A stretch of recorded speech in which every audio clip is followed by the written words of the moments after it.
Oh, we can start now. Yeah. People can. Yeah. It'll be your responsibility to explain CoLab to the people that come in.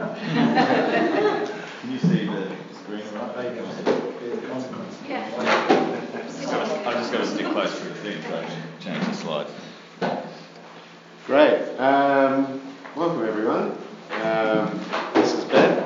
He's from La Trobe University, and he's here to present about CoLab and the Permaculture International Research Network.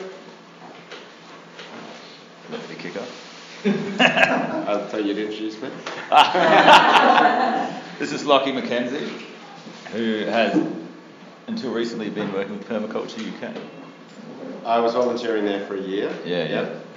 And is also going to speak to us about the International Permaculture Educators Network. Cool. So we'll start off with CoLab and Ben. Yeah, cool. Well, the Permaculture CoLab started off as a different project called Permaculture's Next Big Step, which was kind of birthed at the 2013 International Convergence in Cuba. And the idea was that there are a lot of issues in permaculture and a lot of projects that could really benefit from international cooperation and collaboration, but the permaculture movement had never really coordinated well at a global level. So the idea was to try and set up some kind of body that could help coordinate people to work on collaborative projects at international scale, but without trying to replicate creating another big organisation. Because what we know about permaculture people, we don't like big organisations very much. And previous attempts to try and do this kind of work and trying to set up some kind of peak body had foundered because there were disagreements about who should be in the body, what it should look like, etc. So we really needed to develop a different kind of model, a more flatter, horizontally organised model for some kind of collaborative body. And that work has been going on ever since 2013. There were some great strides made at the London International Convergence, and again last November and December in India at the most recent convergence. And the Next Big Step project has then morphed into Permaculture CoLab, which is more or less a collaborative platform for different clusters of issue areas for people to collaborate internationally using online platforms and technologies to do this kind of collaborative work. And so what we're going to present to you today are two of the outgrowths of the CoLab project. So one is the International Permaculture Educators Network that Lockie will tell you about, and the other is the Permaculture International Research Network that I'll be saying a little bit more about in a moment. You know these things? No, I think you started off, so we're going to explain a little bit more about CoLab, and it's so that's a bit of history. We do have, if people really want to get involved, so this is also available online, but it's the CoLab Users Guide. So it's an understanding of how it will work and how it will impact. So it is quite involved, but it really helps to spell out the different processes. So we're going to talk through the slides about those processes. Yeah. So I was talking to someone before, just about, I think it was Russ, how we're at a stage where we can see there's just this understanding around the world that permaculture and a lot of similar movements are at a stage where we've grown, we've got some base to us, we're ready to move up. And that's fantastic. That's like, we're ready, and we're kind of waiting to like, how are we going to do that? So we're kind of at this stage where we're simultaneously observing the evolution and growth of permaculture, whilst also being the people who actually work out how that's going to happen and do it. So we're the observers and the doers at the same time. But it won't happen unless we do it. But I think with all the feedback we've got from global surveys, both on about the collaborative laboratory generally, but also the education, is that this needs to happen and we're ready to do it. So at the top I've put like, this is more about the education, but we're ready to do it. But at the bottom there's the other factor that time is ticking. We all know that. I don't need to go into all the issues going on. We know that time is ticking and we need to actually move fast. So there's the carrot and the stick are simultaneously happening, and we don't really need the stick because we're all absolutely passionately ready to go about doing it. Yeah. So, welcome. There's space down the front to sit down as well, or chairs over on the far side.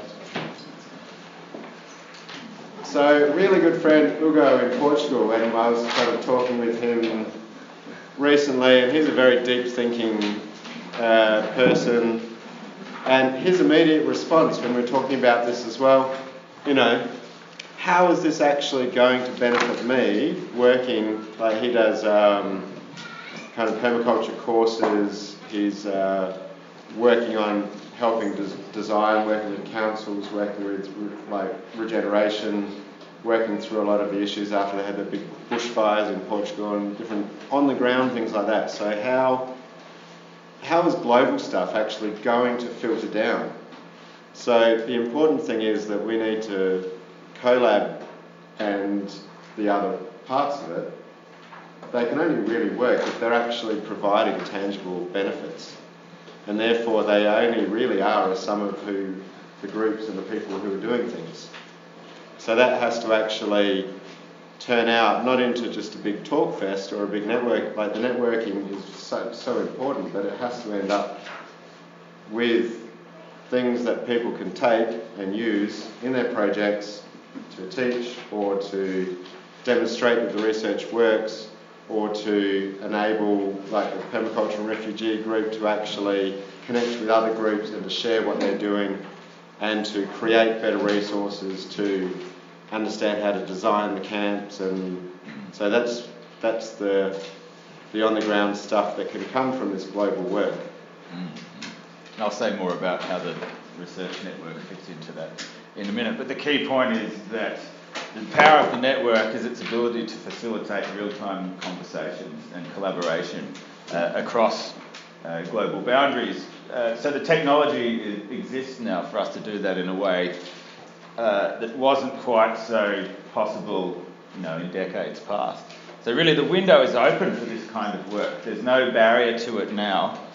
And as Lockie said, the need is really great. So now's the moment to get something like this moving, and it's starting to percolate. Then the flip side is we need these local groups to then contribute what they're doing.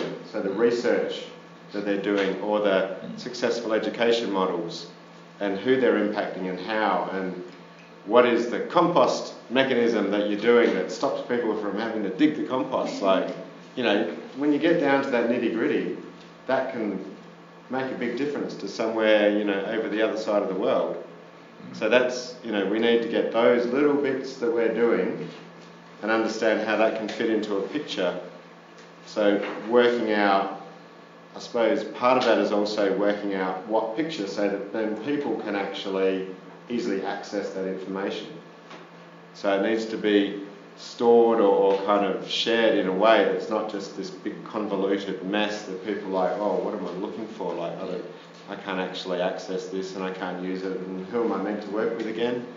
And so it's working those levels out so that ultimately the goal is that people can work in our own, like permaculturists love to self-organise, we're fantastic at it. And we can do that locally and regionally, but how do we also do that to send it back to the global level so that then it can go feed back to the local levels again? And not needing to reinvent the wheel at every local level. Yeah. So this is what we love. We actually did a role play of this in India. It was very, very funny. And it was a good way to kind of get everyone in the audience moving around. And if we had more time today, we'd get all you guys up being mycelium with us. So we love this because when I was in the UK, at the UK Convergence, people were asked to say, what is permaculture? What is CoLab? And someone just said, well, for me, permaculture is actually like mycelium. So it spreads, it connects. Maybe if we go to the next slide. So it's a connector, a transmitter, an absorber, a transformer, and a feeder. And it works underground, it connects, it symbiotic relationships with plants and trees and animals, and it does that. And then the projects and the people are like the mushrooms that just pop up around the world. And that's what makes permaculture so strong, because it's just doing this. It's just happening naturally. And then what CoLab and these different networks aim to do is just to help feed that. So it's not to create anything new, it's just like, oh, how could we like put a bit of like special microorganism here, or how could we like, you know, help to support this guild here so then that can spread a bit more, or oh look, this is a nice little version here, variety, maybe that can like, you know, join with this one. And so it's about making this stronger, faster, more connected, more able to share. Yeah, turbocharging the global impact that we can have as a movement, which is really important. We've got something timely and awesome to offer, and this project will help us to, you know, have that impact and also engage with governments and business community, international organisations, etc., to try and get them on board, because they need to change what they're doing, as we all know, in order to really get regenerative systems going. So when I was working in Darwin, and we had Costa come up for the help to go around to the school gardens and stuff at one stage, and one of the gardens like, Costa's like a microbacteria activator for our compost. That was the reaction at one of the schools. It was just like, yeah, you get Costa and you get microbacteria organisms. It's like 2 wins. And what Ro was talking about this morning is the same. Like she's just that, like she's kind of spreading, creating the networks and growing them, and then letting them grow themselves. That's what we're all good at. So this is a bit of an understanding of CoLab. I think we're probably going to have to speed things up a bit because we're getting passionate.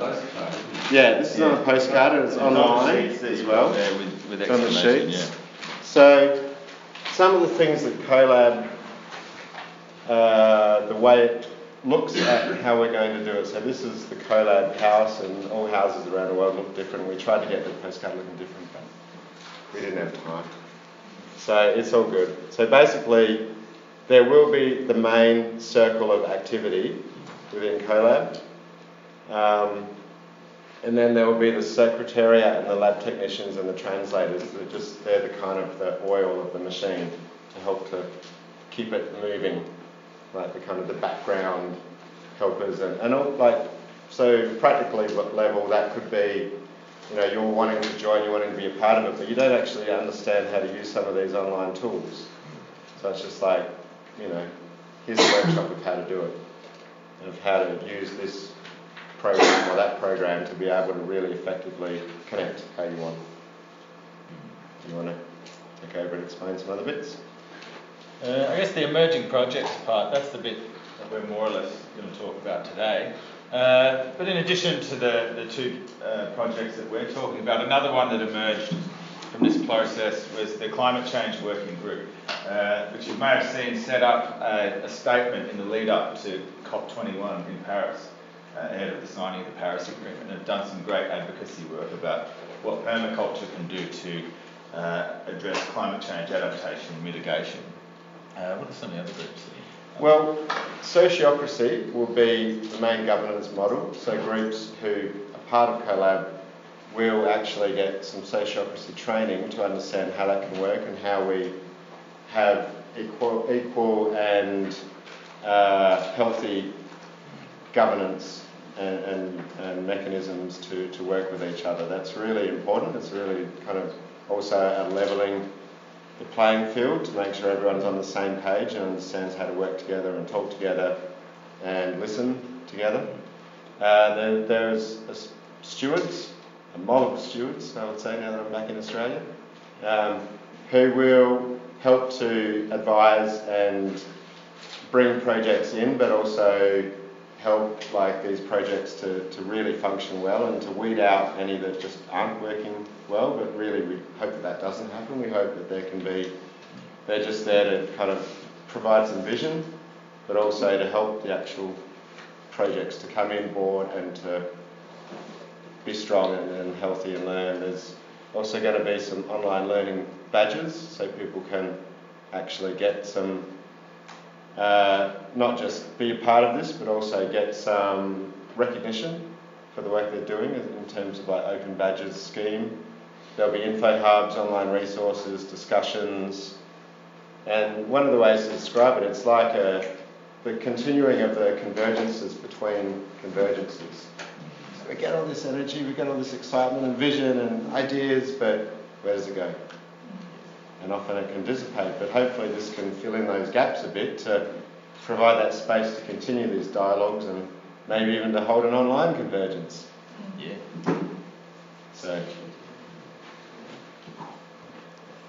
So some of the tools online are just simple tools like connecting tools or chat tools, or Zoom is a good way of like that.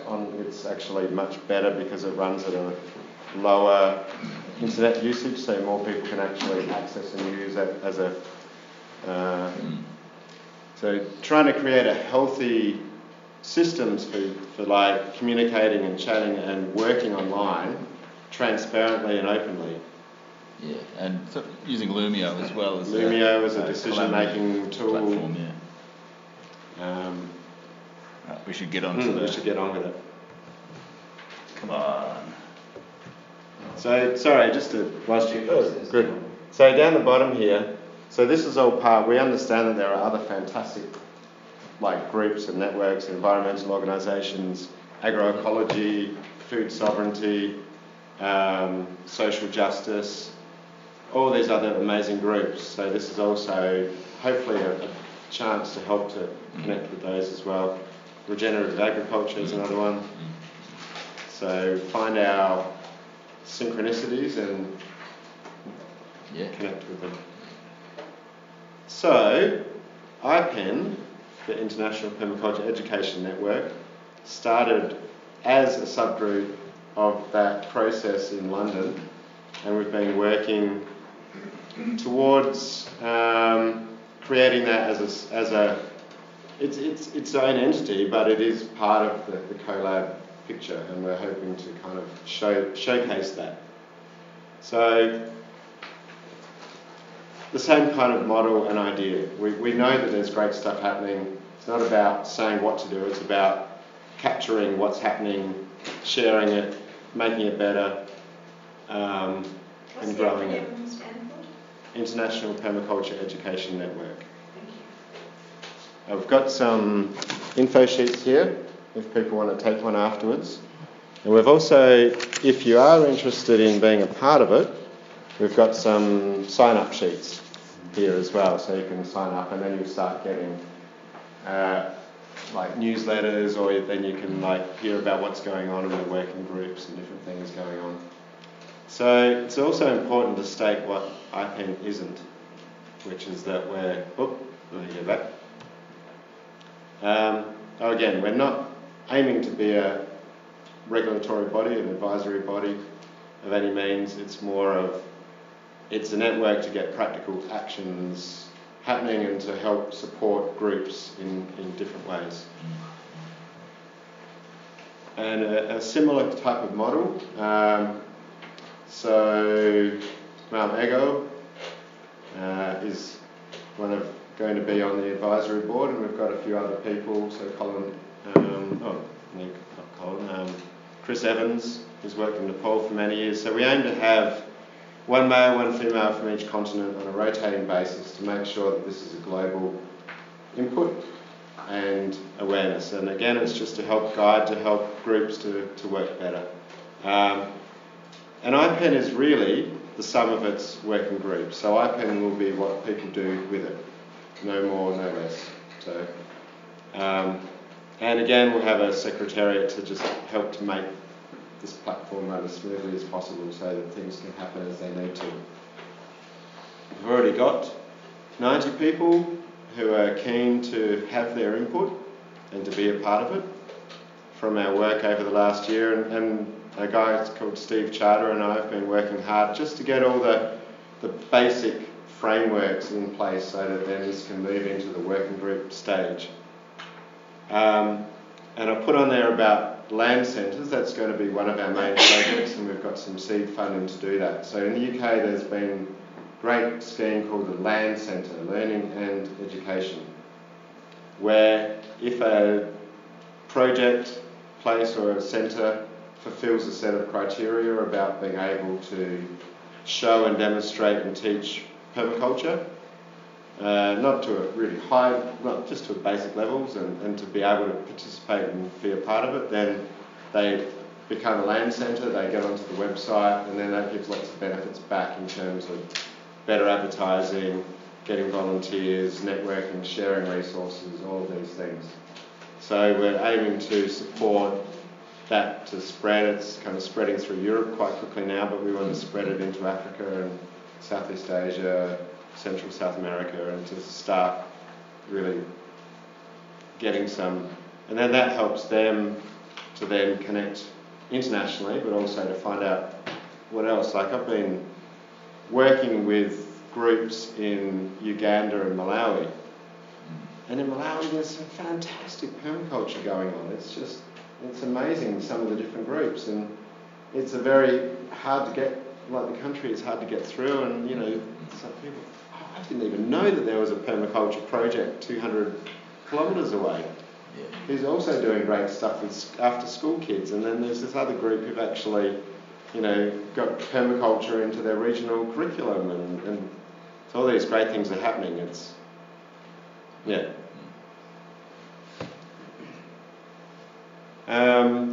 We did a survey.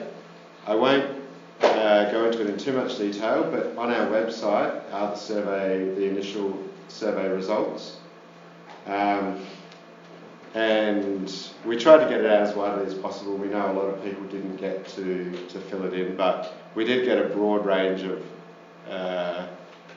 results, and that fed into what are now our working groups. So I suppose the best way to explain the results is also, if we can go to the working groups, I think it's the next one. So training of trainers was a huge response. So it's about improving the quality of education through giving better opportunities for trainers to learn how to be good trainers and to be more effective. And culturally and in language, there's very big feedback. More and varied courses, both intro to permaculture entry points, but also advanced post PDC and connecting with other kind of fields of work. So it's not just about pure permaculture, but it's like, well, how do you combine permaculture and landscaping to create healthy permaculture landscaping businesses, and like, so it would depend on the appropriateness and the place, but to help to facilitate the growth of other types of courses. Educators Guilds has been a big response, that, you know, to bring the teachers together and get them working together on syllabuses and on curriculums, on resources and translating of resources. So we're pretty lucky here. We've got a good body of resources that people can connect to, but in a lot of countries where permaculture is going really well, they don't have access to stuff which is appropriate to their climate, to their language, their culture. And sometimes that's just facilitating that to happen and trying to work out, so who can do the translation and how that can happen. And to bring this all together in a website which is kind of where people can actually input their own information. Groups who are part of IPEN can actually put their own information up, connect in different languages, share open source resources, and then learn from other people and places. So that's probably enough for me for now, but I'm around and you can talk to me more, and maybe I'll pass these around now, and if you want to take one, if there isn't enough, I can get one printed off as well. So it's just a 2-page summary and also contacts. And that's the website if you want to know what's going on, including accessing the data of the survey that Lachlan just talked about. Yeah, so we've got a 12-page interim results of the survey. So. Right, I might stand up to do this because there's a big drawing that I need to point out in a second. So the Permaculture International Research Network, as it currently stands, is not quite as advanced in organisation as what IPEN is. And it did have a little bit of a false start. So what it does have is a network of over 900 researchers around the world in over 80 countries who are doing work one way or another in the academic space on permaculture. So that's a really big pool of people that are doing work in this area, but they're not well connected. But there's real opportunities for sharing of information and collaboration on projects that exist, and if we can tap into that, we can start to address what has been identified for some time as an evidence gap in permaculture. So if we were to compare permaculture with agroecology, for example, there's a much bigger body of work in the peer-reviewed literature on agroecology than there is on permaculture, which is one of the reasons why agroecology has a lot more traction with international agencies and governments than permaculture does at the moment, despite the fact that there's very, very strong complementarity between those two movements. So PIRN was set up to try and address this and to try and help establish a strong connection between permaculture practitioners who are working on the ground doing projects and getting research done to help provide the evidence base for what people are doing and to feed that up the chain. These are the websites where you can find information about PIRN and also join the mailing list. And I've also got a sign-up sheet here if you want to join the mailing list and get involved in PIRN. So by all means, you can pass this around and jot your name down if you're interested. So the key issue for PIRN is we've got this list of members mobilised. How can we take that from just a mailing list to a true co-creative body where people are collaborating on research and getting research into the academic literature and doing the work that needs to be done? So at the IPC in India last year, a new working group was set up to try and accomplish this task, and we brainstormed this broad list of the kind of things that would be good for the research network to do. So the first of these is conduct the actual research itself. So that's everything from designing appropriate research projects, actual collection of the data, monitoring, ongoing observation of permaculture sites, and also finding some funding to be able to facilitate this kind of research. Then we talked about, okay, we've got this body of data, we need to publish it, we need to get it out there. So not just through academic publications and journals and books and so forth, but also through permaculture magazines, through reports that could be distributed to governments and international organisations, and also through the establishment of a dedicated permaculture academic journal, which would be a real clearinghouse to be able to get the research out there under its own name. That last one requires a little bit more cash and organisation than we currently have access to, but it's definitely something that's on the radar. And we also want to be able to disseminate those publications.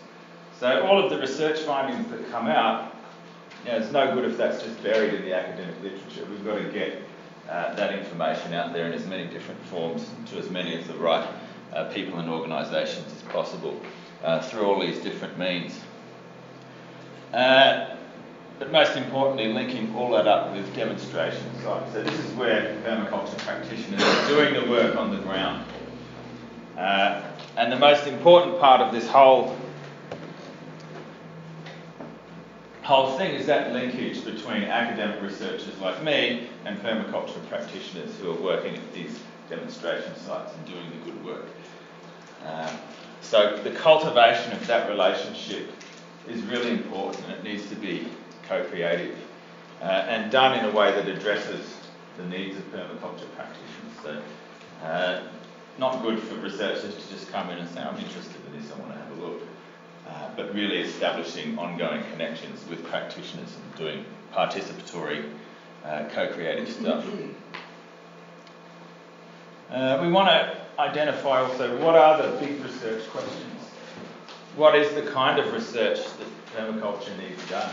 And that's part of these discussions that we need to have between researchers and practitioners, is to figure out what do you need? What kind of information, what kind of evidence do you want us to collect that can help boost what you're doing and boost the impact of the movement? So that's going to involve figuring out, having local level conversations, figuring out where the energy flows are between researchers and practitioners, and doing participatory research with good research design. So this network, as it begins to blossom, will have not just be able to facilitate that, but we'll have a kind of a template that will help researchers and permaculture practitioners to be able to have these conversations and get that big wheel of research, publication, demonstration, and dissemination moving, so we can get this going. So I think that's yay. How much time do we have left? 9 minutes before the 5 minutes one. That's pretty good. 14 minutes. So what we're going to do is we're going to break into 2 subgroups, and guess what they are? IPEN and PIRN. But before we do that, there's a couple of things I'd like to say, which is that within CoLab, so some of the other groups that are involved, so just to give you an idea of the range of different groups, so there's permaculture and refugees is a group, children and youth is another group, building and art is another group, so there's a media group as well. There is decolonising permaculture is a group. Is permaqueer one of them? It is now. If it's not, I think, yeah. It will be soon, yeah. So there's probably about 12 or 14 different groups that are looking to become part of this. And it's not only these groups, it's the fact that what are the edges between the groups? This is where the real action happens, like between the different groups and where they intersect and connect, and that's where the work really will be happening. And can I add something to this? Yes, Eric said what a lot of you are thinking, how do I choose whether I'm going to be in education or research? And I've only got 7 minutes anyway, but to me education comes in here especially. Like the demonstration overlaps with the education, and I guess it's a really important edge. Yeah. So whilst temporarily we might have to discuss in here or in there, but they actually are joined very close. Yes, absolutely. And permaculture and climate change is another one. And IPEN is already working collaboratively with the climate change group on an information for action project and developing educational resources that will be used to help, in a permaculture way, help people to mitigate and work with climate change. So these things are already happening, but maybe just choose the one which you just feel like you're most drawn to now, but know that there's sign-up sheets for both, and you can maybe be, if you're really torn between the two, then maybe you can be one of those connectors. Lucky, are we coming back after that, or are we just going into 2 groups and then going away from this workshop? We don't have much time. No, I think our plan was just 3 minutes. 3 minutes? 5 minutes, brainstorm, whatever. 3 minutes, come back with a big group report that. Maybe Let's do it. Perfect. do. Okay. Alright, let's split. Yes. Research over here, education over here.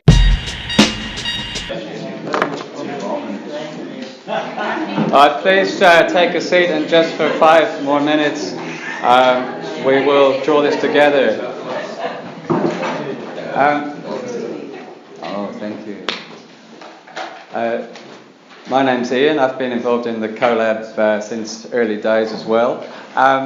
Because we're confident that you will get lunch, and it's currently 12:32. Would everybody be okay to go till 12:40?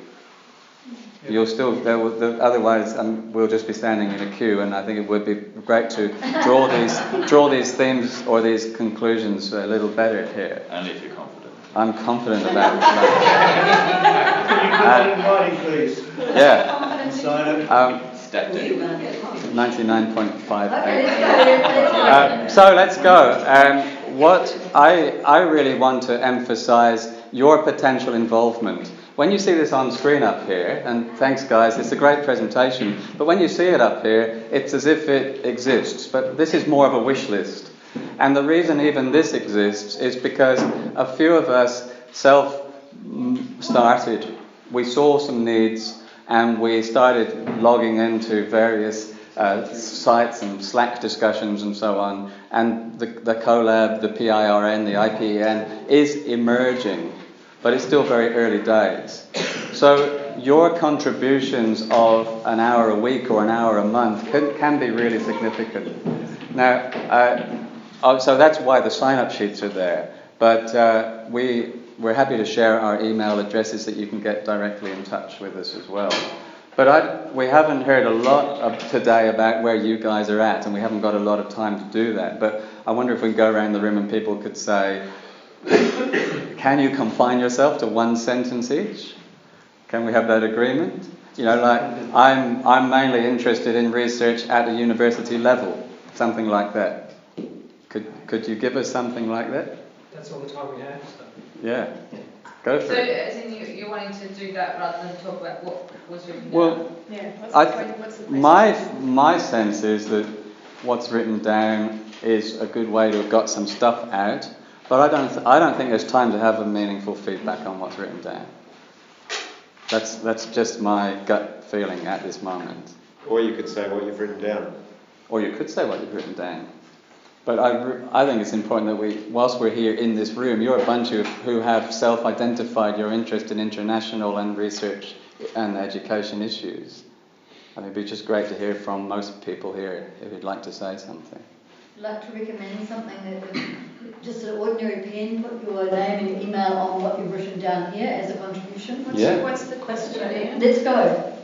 It's not a question, I'm calling for a statement. So I'm really keen to work more with getting resources that are out there translated and working with groups to get them culturally or created from the place so that they're appropriate for the people in a whole range of languages.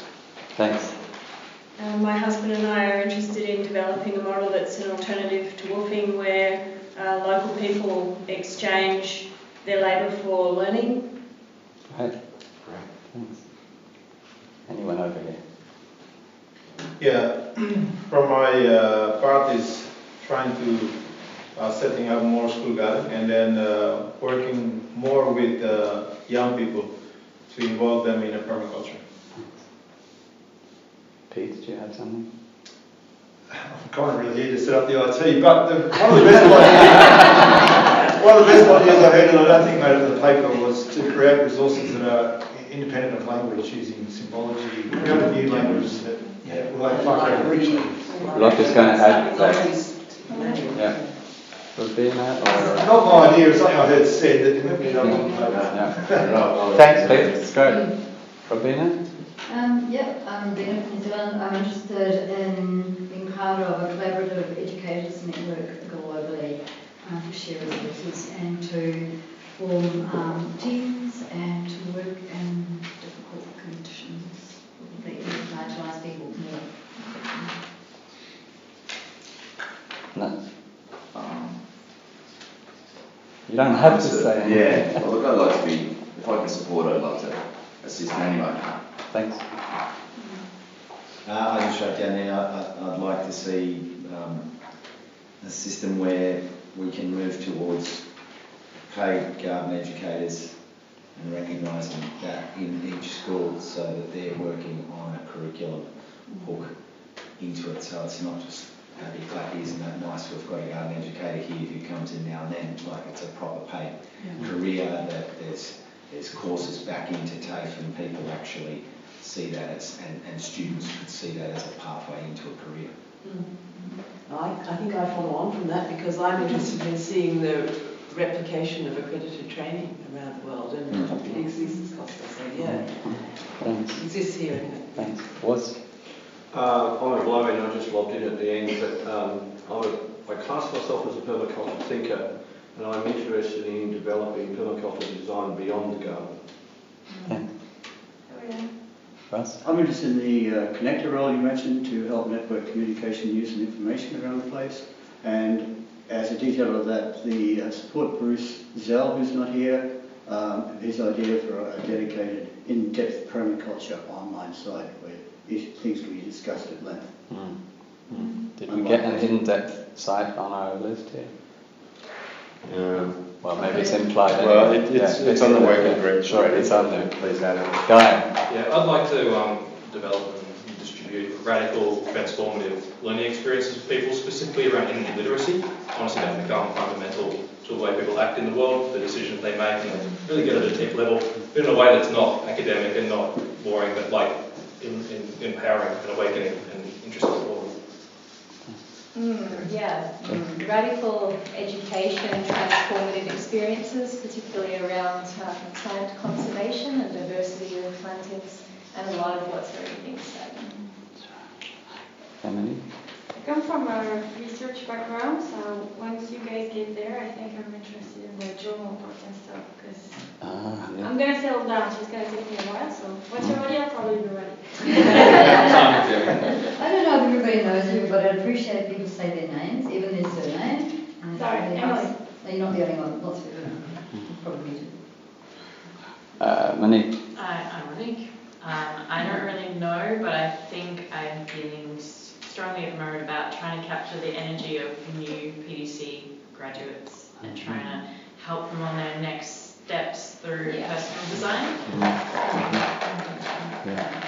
I'm Scotty Foster. I reckon that both of these things are a network of local radio, permaculture radio, on our fantastic community radio network, which is already in place.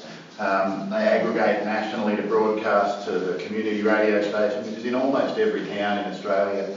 Fantastic bit of outreach on a national show. You can connect all of the different pathways of divergent thinking of permaculture.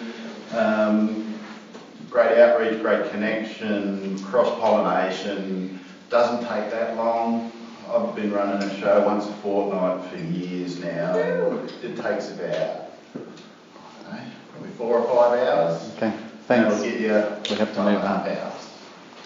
I'm Gloria, and I'm not quite sure what is it that I can contribute, but I'm a graphic designer, so maybe something to do with the art and design and website. And also what I'm interested in is Indigenous culture, reviving Indigenous culture and the continuation of Indigenous culture. There's so much we can learn from it. Hi, I'm yet another Emily. There seems to be so many in there. Thank you.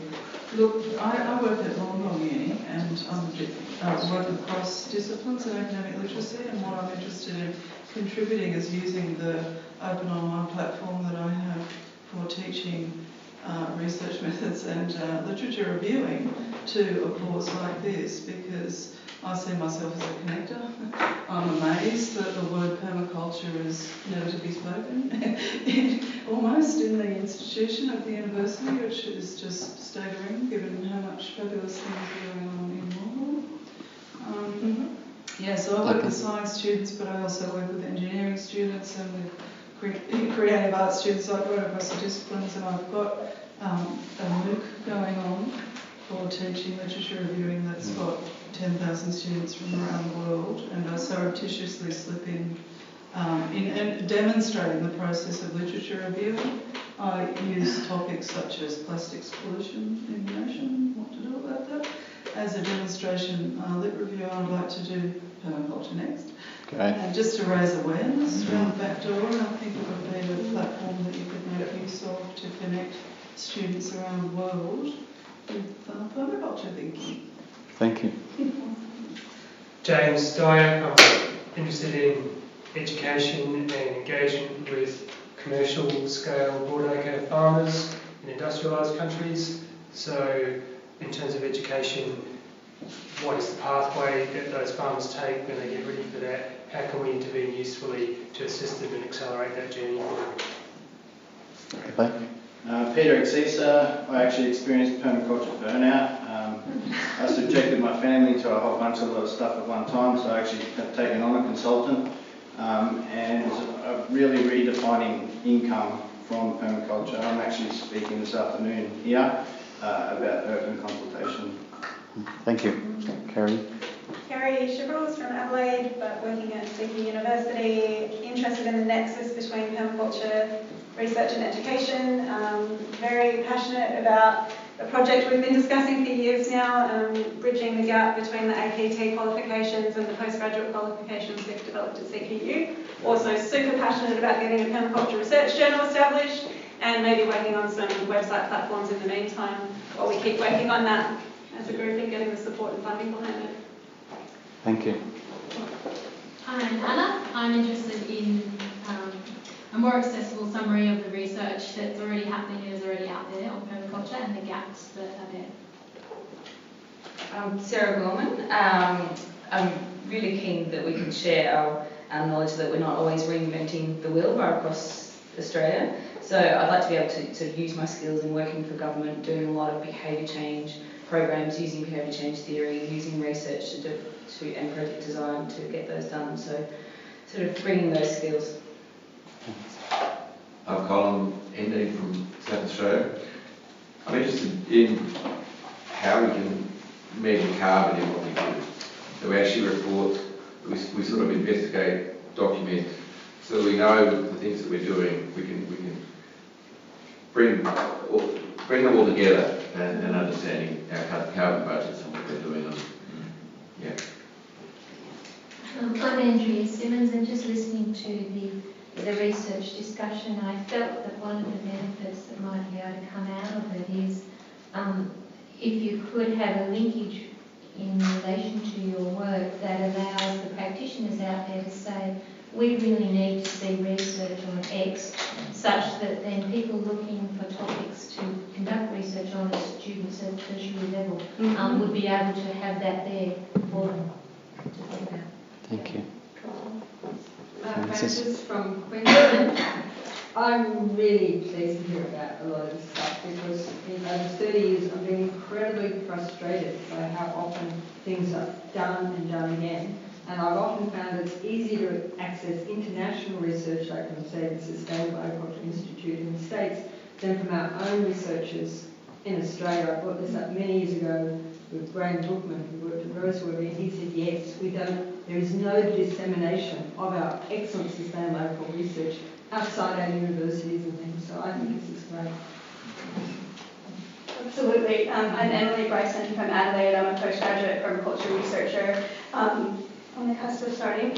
Groundbreaking stuff. I want people to replicate my research in different bioregions. I want it published in a permaculture journal, and I really want to improve the communication with how we disseminate this information of research so that we're actually showcasing our mistakes and not just our successes, the whole warts and all approach, so we can learn from those and not just celebrate, oh, this worked, yay, I'm a great researcher, but, I really screwed this up on these levels, and that's why my research took two years longer, so that the next guy who tries to replicate it doesn't do that. Yeah, I'm Ben, as you know.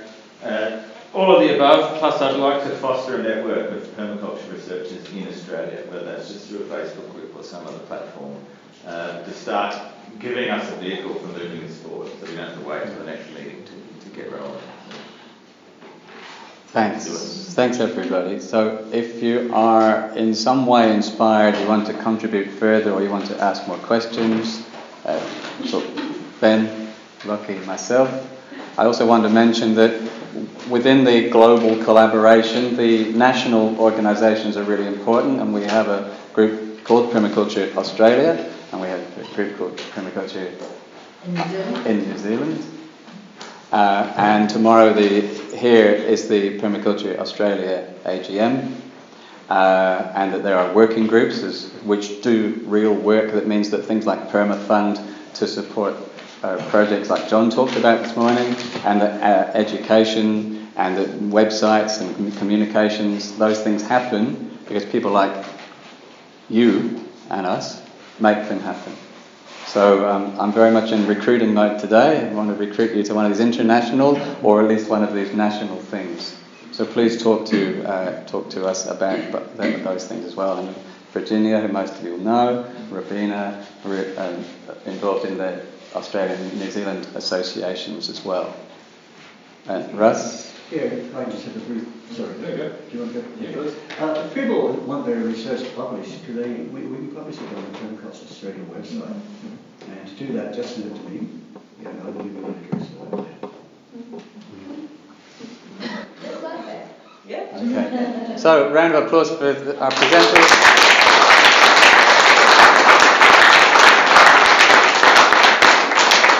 Now it's all of our contributors. Who's the female rep for Australia?